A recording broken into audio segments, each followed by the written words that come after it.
Listeners, I'm here with some of the experts that are taking part in the Innovation Northeast Week, Tech, Age and Digital Transformation. We are very privileged to have them here this morning in our program. First, they will be introducing themselves. So, ma'am, can you kindly introduce yourself? Thank you. I'm Professor Saumya Singh and I am connected with IIT Dhanbad as a professor basically and somebody who is taking care of this entrepreneurship things there in the institute since last 10 years. I did my doctorate as well there in entrepreneurship and I've got a privilege to be a part of this career development cell there in the institute. And here in this Innovation Northeast Week, it's really wonderful to be a part of this particular event, which is focusing on the tech age and digital transformation, in which we are finding a lot of energetic people are there, energetic startups are there, and the way things are being coordinated is really wonderful. I really see that a lot of opportunities are there. Probably the access to that is a little bit missing, the kind of energy is little bit missing. But if we could synergize with the people who are coming from different corners of the country, they would really do wonderful. All the best to all the startups. So, good morning. This is Maya. I'm a professional writer. I'm also a consultant with ACIC, which is an organization with the IIT ISM Dhanbad, which incubates startups. So I've been documenting entrepreneurial stories under the same umbrella and various other projects undertaken. It's been beautiful to be a part of this event, and it's magic at work I'm seeing and synergy at work, where it's a plethora of various people embedded with expertise and a lot of things unfurling as sheer magic. And we are getting to understand the fundamentals of how to run a business, how to run a startup, what are the challenges on the way, what are the roadblocks, and how can we overcome. So the experiences that everybody has, reaped on their journey get to be shared on one platform, and that is how it becomes beneficent for all of us. Thank you. Hi everyone, my name is Paritosh. I am a teacher. I teach online and I've been teaching several lakh students and professionals across Bharat. I started teaching when it was COVID and I trained several thousand small business owners on how to build their startups and their businesses. And now that the AI wave has actually hit not just Bharat but the rest of the world as well, I am now training students and professionals on how to leverage AI and actually build their own startups. I'm personally very excited with the thought that using internet, we can actually deliver world-class education to this country. I am in Delhi, but there are people from across the Northeast who take my courses, and that's the magic, right? That you could deliver world-class education to this country at a very, very affordable cost using the internet. So that's what I'm doing. I also hosted a TV show on DD Network called Startup Champions 2, which was the dream of the Honorable Prime Minister Shri Narendra Modi during COVID. And, you guys can, of course, go to YouTube and watch that. And I have a total experience of about 18 years, have worked with large internet companies. And my last startup was accelerated by Intel and University of Berkeley in Silicon Valley. Thank you. So there in our institute, there are some Section 8 companies which are working separately, independently. Apart from the institute, though they are a part of the institute, but they are working separately for this particular noble cause of developing the entrepreneurs. So the organization with which I am heading with is ACIC IIT ISM Foundation, is majorly catering to the companies which are on the margins of the society. Maybe geographically, maybe they are having not that much education, maybe they are not having that much of tech access. So there we have to start from the grassroots. And here again, when we are finding these people, they are also facing those challenges of access and connecting with the world. So the kind of alignment, the beautiful alignment which I can see it from there and here, is that access, the mindset of growth, and synergizing with everything which is there around. Be it AI, be it technology in the institute, because we are the technical institute, so naturally we are more technically dominated institute. So what we are trying to do is that we are trying to align them with our research capabilities, and we are trying to develop them up.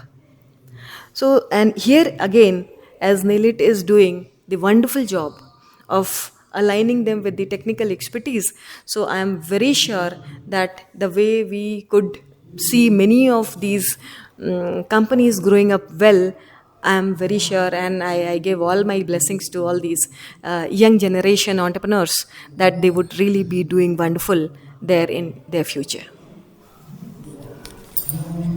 Okay, ma'am, can you share us, like, what is your definition of digital transformation or tech age?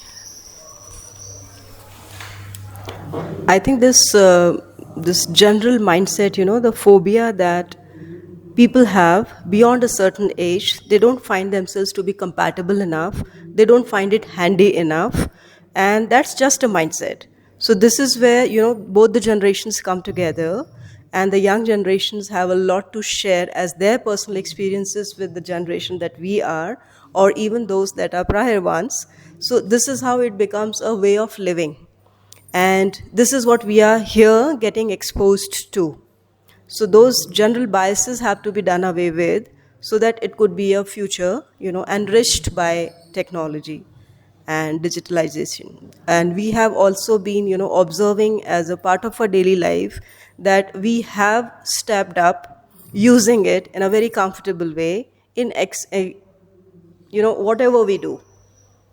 Earlier, we used to be very uncomfortable, but nowadays it's the need of the hour. So everybody is getting, coming across and coming around to the need, as well as how to handle it the best ways possible to meet their purposes in any of the sections they might be working.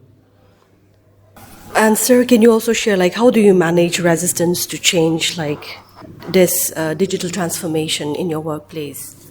So I think change is the only constant, and I very strongly feel that anybody resisting change is fundamentally dead. And why I say so is because let me tell you a story, right? So I come from a very middle class family, right? My father taught Hindi in a Sarkari school for 35 years. He actually resisted change, right? After his retirement, he resisted change. Whereas I learned from him, and I did not resist change.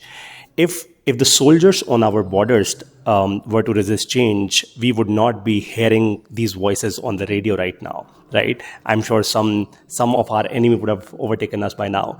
If Dr. APJ Abdul Kalam was resisting change, he would have not gone from a small Chennai town to building the mission, the missile mission for Bharat, right? So anybody resisting change fundamentally is doing two things. Number one, they're pulling the nation backwards, and then they're also pulling themselves backwards. And if you're pulling yourself backwards, you're also pulling the next generation, your next generation backwards, right? Instead of that, think about this. You've been sent by God on this planet, by whatever the supreme power be, right, on this planet to push it forward.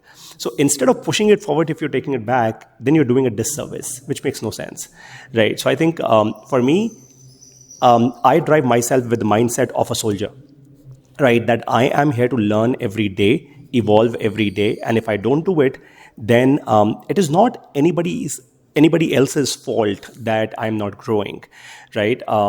And at the end of it all, there is this brilliant guy called Naval in the US. He's written a book, but in that book there's this one line called "Life is a single player game," which means that you come alone and you go alone, right? In between, everything else is a distraction fundamentally, all the relationships and everything else, right? So when you are here on this planet, think about this, that this is a single player game, and now measure yourself every day. How much impact have you built during the day? How much impact have you built during the week, during the month? Measure yourself on a scale of 0 to 10. If you're not doing enough, then it makes no sense. I just came to this venue. I'm talking to you right now, ma'am. I have a daughter. She's just 8. I actually gave her homework. I said, make a list of all the things that you like doing and measure yourself on a scale of 0 to 10. Because only then would you, as you grow up in the next 2 years, you'll start understanding what your true skills are. And when you understand your true skills, that's when you will start building upon them. You'll start progressing.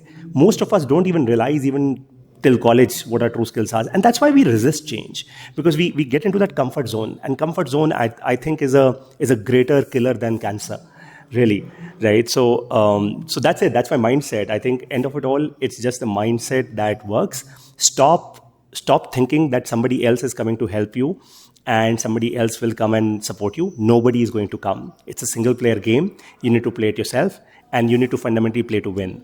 That's how I fundamentally just train myself. That's it, yes. In conclusion, what would be your message to the listeners? My message to every listener right now, everyone who's listening to me is this. Number one, work to progress your country, right? To give progress to your country. So in the age of artificial intelligence, all of us have the ability to push Bharat forward by 50 years in the next 5 years. So number one, learn artificial intelligence wherever that you can, but please do that. Number two, train yourself in terms of your mindset such that you realize that your first duty is towards the country, your second duty is towards your family, and your third duty is towards yourself, right? And my third message to everyone is stop wasting time, right? Due to social media, a lot of us want to look cool. The current generation wants to do a lot of other things, but trust me, these reels and shorts and videos will only push you backwards. They've been designed in a way for you to just waste a lot more time. And realize one thing: to destroy a country or a nation today, you don't need nuclear bombs. To destroy a country, all that you need is just to destroy its education system, right? And all of these videos, people wanting to be YouTubers or Facebookers won't help. So my message is clear: be valuable for your country. Look at dreams of what Swami Vivekananda, for example, or Dr. APJ Abdul Kalam did. They came from nothing and they built everything, right? Be that valuable to the country, and you will see the day you are gone from the planet, let's say the day I am gone, I'll be so happy that I delivered so much for the country. That's my only message to everyone out there. Jai Hind. And ma'am, what would be your message to the listeners? Listeners, this is something which is very important, is to have a dream and put the sincere efforts to connect themselves to the dream. If you are not having the dream, it means you are denying everything to your life. This being consistent is something, because is something which is not going to lead them anywhere. So have the dream, live the dream, cherish the dream, try to fulfill it. As they say, vocation and avocation go together hand in hand, like hand and gloves, which means it's important, to bring food on the table thrice a day. But at the same time, it's important that you do what you love and you love what you do. So it has to be an ideal combination between your vocation and avocation. And for that, you need to very wisely pick something as your occupation, your profession, something that you are passionate about, something you can give excessive amount of time and dedication to, because other than that, you would be killing yourself. And if you are killing yourself in the process, you are killing the entire ecosystem which is working around you to be, the wind under your wings.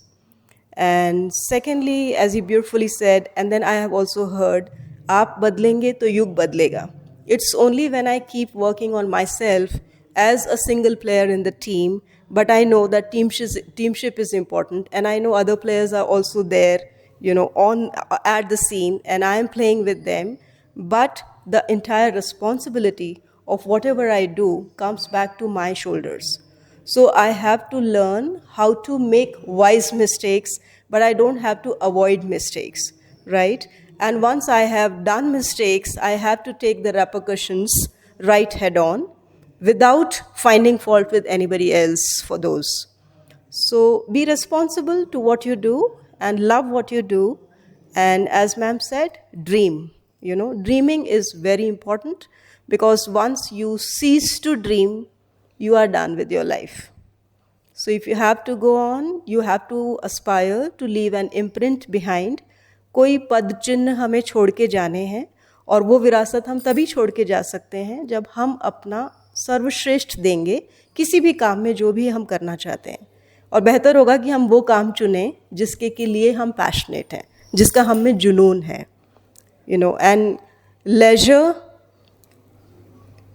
seem to be a pleasure, but somewhere you have to be taking it that it might be a painkiller at times, but at the same time it lulls your wakeful perception towards life. So as long as you have that buxom spirit and your good health and your passion, use it in a most justified way and put all your capacities into the game, because this is your game ultimately. Thank you so much. Very well said. Thank you so much for your time. It was a pleasure having you, and I also wish you the very best in all your future endeavors. Please like and subscribe to our channel and hit the notification bell for the latest contents. Also, follow us on all our social media handles.